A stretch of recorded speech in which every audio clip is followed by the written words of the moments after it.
पंजाब मोहम्मद इरफान की रिपोर्ट। तहलका खेज खबर, ईरान ने इसराइल पर हमला कर दिया। इसराइली फौज ने यह दावा किया है कि ये मिसाइल पहले से ज़्यादा पावरफुल हैं। हसन नसरुल्लाह की शहादत के बाद ईरान की जानिब से ये कार्रवाई हुई और ईरान ने यह बावर करवाया था कि शहीद हसन नसरुल्लाह स्टेट गेस्ट थे।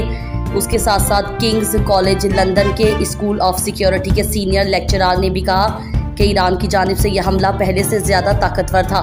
उन्होंने ये भी कहा कि मुमकिन है कि इसराइली तैयारे ईरानी महदूद में दाखिल होकर फौजी मुकामात को निशाना बनाएं। इस बात पर भी तवज्जो दिलवाई कि तेल के रिफाइनरीज हमलों का कोई असर नहीं होगा। वाज़ेह रहे कि गुज़िश्ता रात ईरान ने 400 से ज़्यादा बैलिस्टिक मिसाइल गिराए, जिसका हदफ तिल अबीब के शुमाल में फौजी तंसीबात बताई जा रही हैं। उसके बाद इसराइल ने फौजी इलाकों में जाने पर पाबंदी आयद कर दी थी।